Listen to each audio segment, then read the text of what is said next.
Boa noite, amados irmãos. Graça e paz da parte de Deus e da de nosso Senhor Jesus Cristo.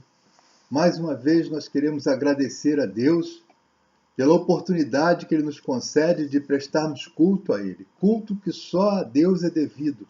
Ao Deus da nossa criação, ao Deus Pai de Jesus Cristo, nosso amado e Mestre, Senhor e Salvador. Quero agradecer a Deus pela sua vida, amado. Pela sua vida, você que está ao alcance da nossa transmissão, você que tem acompanhado os cultos da nossa igreja, a primeira igreja batista em Colubandê.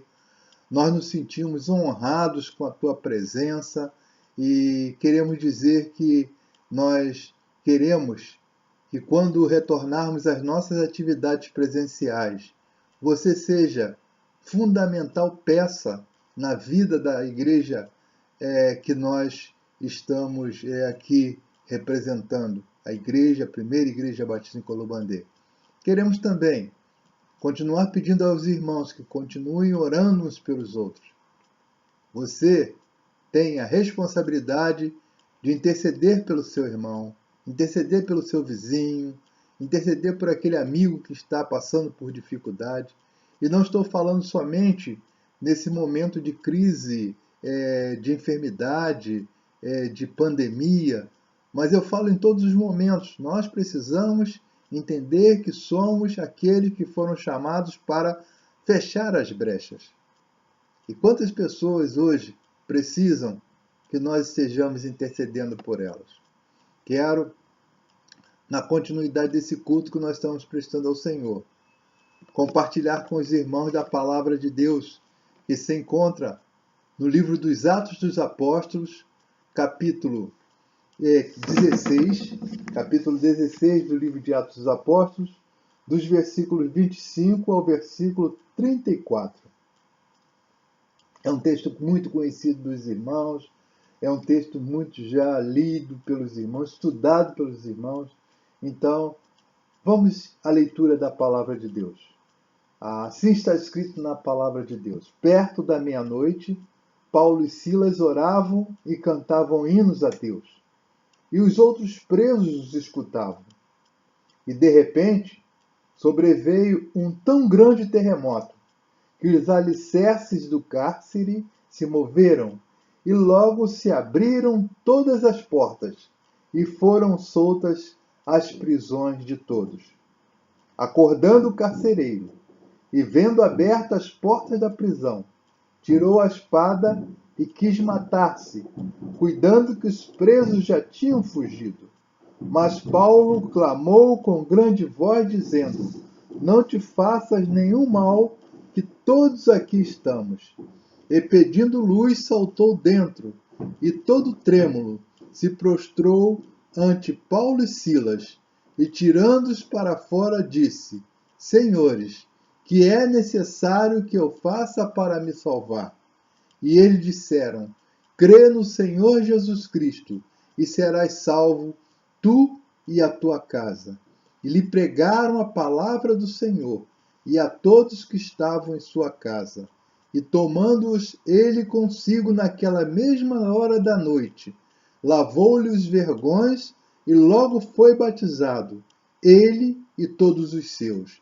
Então, levando-os à sua casa, lhes pôs a mesa, e na sua crença em Deus, alegrou-se com toda a sua casa. Oremos ao Senhor. Pai de amor, gratos te somos, ó Deus, por todos os benefícios que o Senhor tem nos concedido, por tudo que o Senhor tem realizado na vida do teu povo que somos nós. Te agradecemos, ó Deus, pela oportunidade de culto prestado nessa noite. Quando estamos, Senhor Deus, enfatizando o mês da família, queremos, Senhor Deus, que nossas famílias sejam alicerçadas na Tua presença, Senhor Deus. Que elas tenham na centralidade dos seus lares a pessoa de nosso Senhor e Salvador Jesus Cristo como o único e suficiente Salvador. Nós te oramos, ó Deus, pedindo por aqueles que se encontram enfermos, pedindo pelas famílias enlutadas, Senhor Deus, que a cada dia o Senhor acrescente em nossos corações a fé firmada no Senhor. É a oração que te faço em nome de Jesus, o seu Filho amado, nosso Mestre, Senhor e Salvador. Em nome de Jesus. Amém. Amados,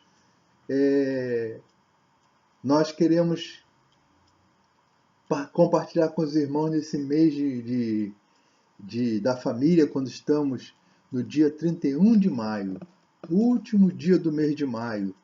E nós queremos compartilhar com vocês do tema Uma Família que Venceu.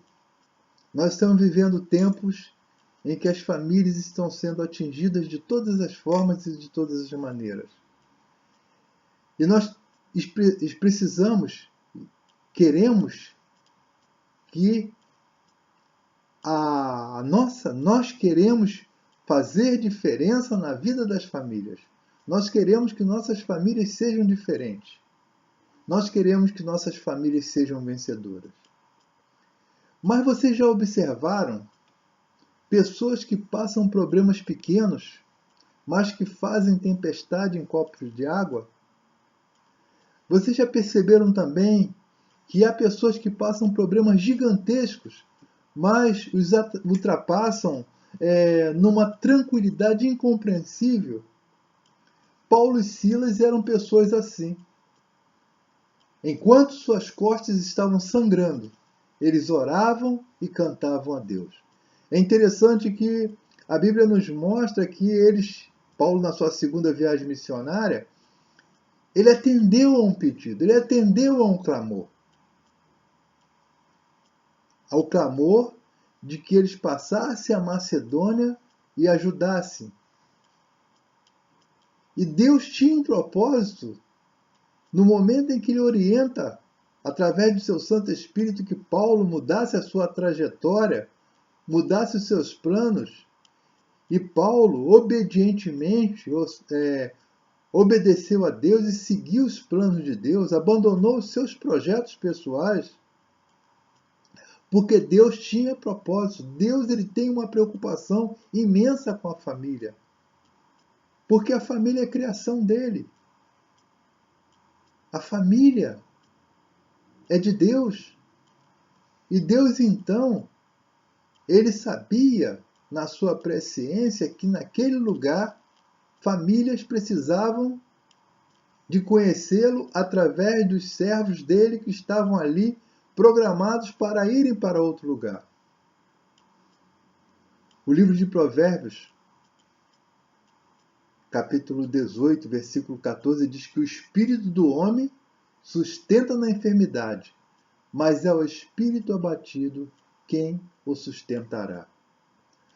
O que Salomão está nos dizendo é a diferença no momento difícil da vida, que essa diferença ela não está no bolso, ela não está no cérebro, ela não está no poder, conquanto que essas coisas possam favorecer em vários outros momentos, mas no meio da crise o que mais conta é como estamos por dentro, em que a nossa alma confia.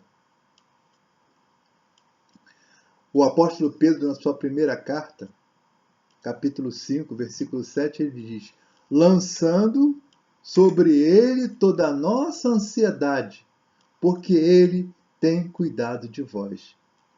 O carcereiro da prisão de Filipos, quando ele acordou, ele percebeu que todas as portas da prisão estavam abertas. Enquanto Deus fazia milagre, o carcereiro estava dormindo.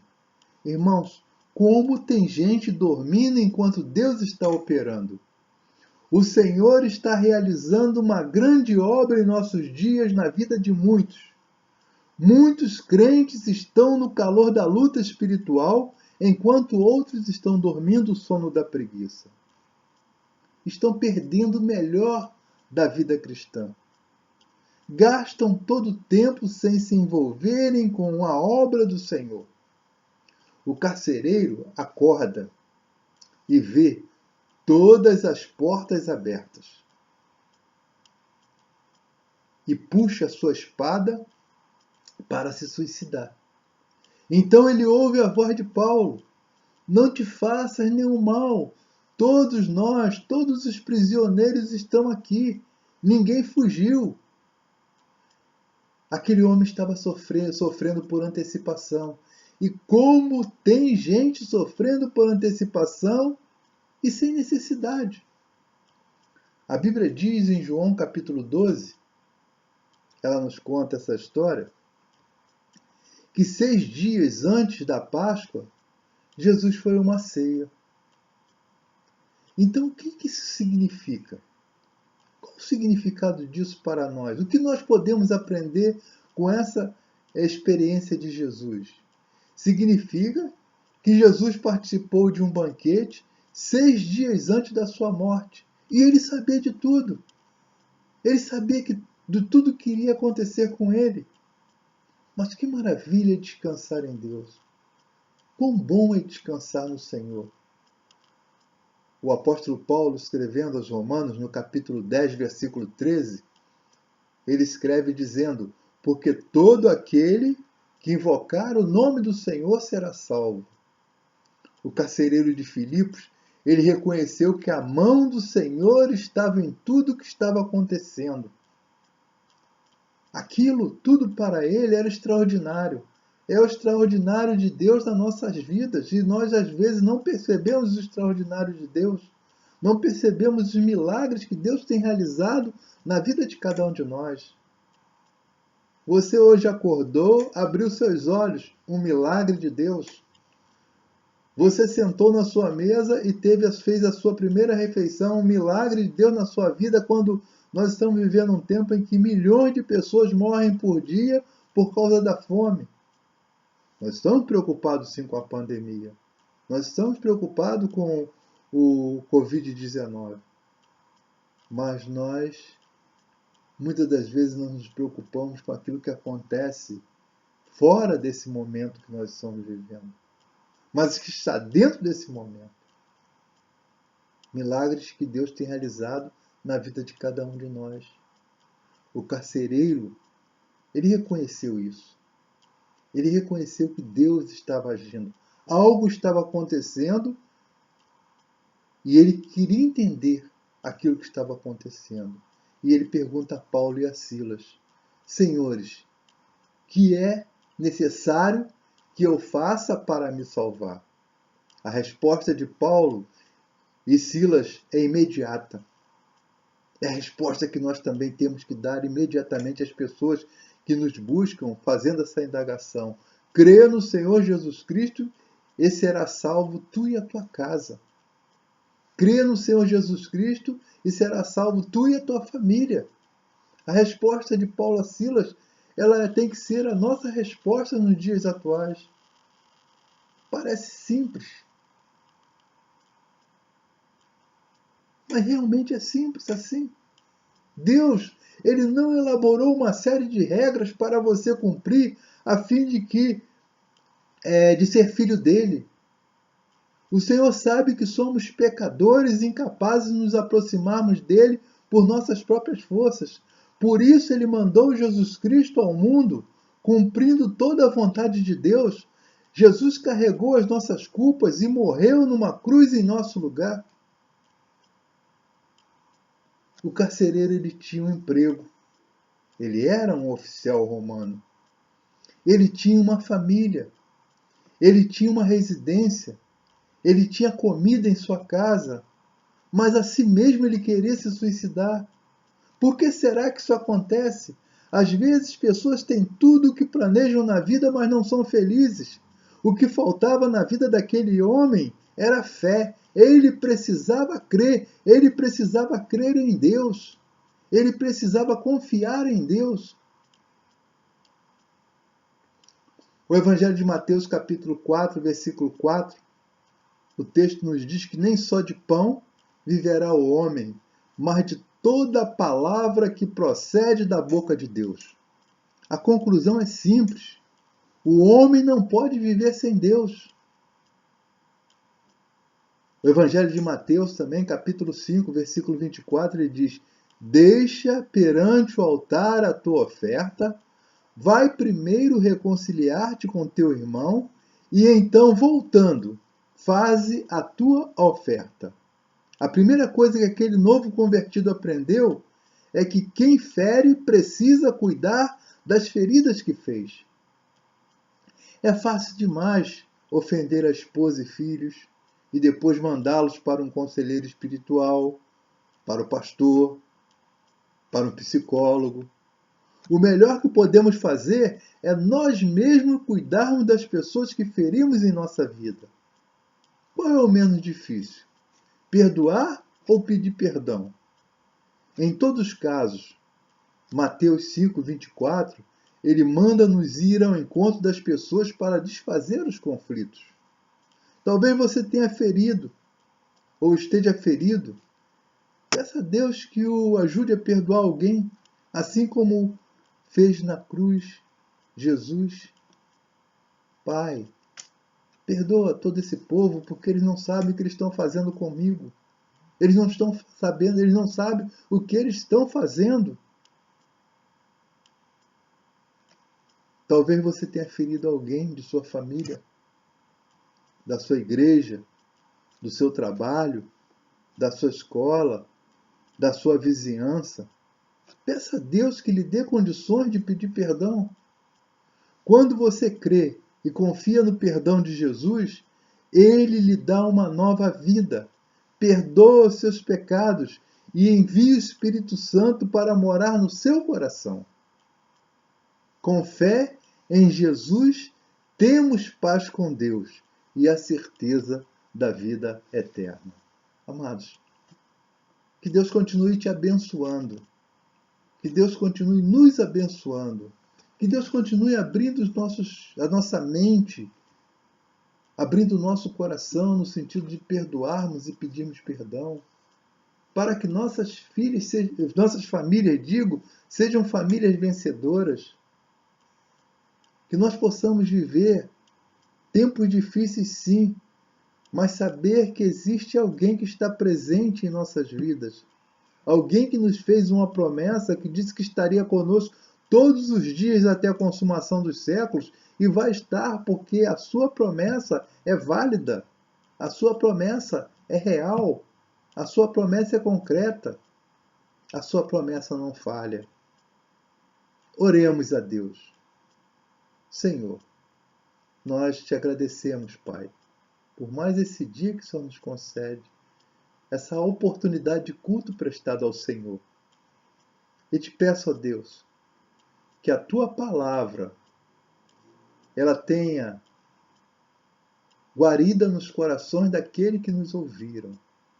E que o seu Santo Espírito, Senhor Deus, esteja confortando, consolando os corações entristecidos e enlutados. Essa é a nossa oração, ó Pai. A oração que te fazemos em nome de Jesus. Eu quero também convidar os irmãos, Primeira Igreja Batista em Colubandê. Irmãos, nós vamos iniciar um novo mês. E temos muitas famílias que têm sido abençoadas por você, com seus dízimos, com suas ofertas, com sua contribuição.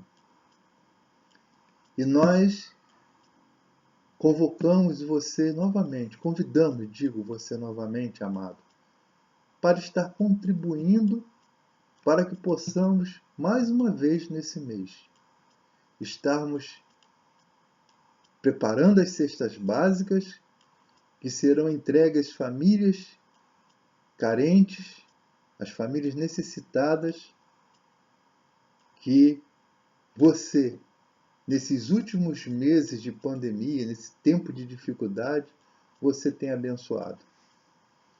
Os irmãos sabem que não tenho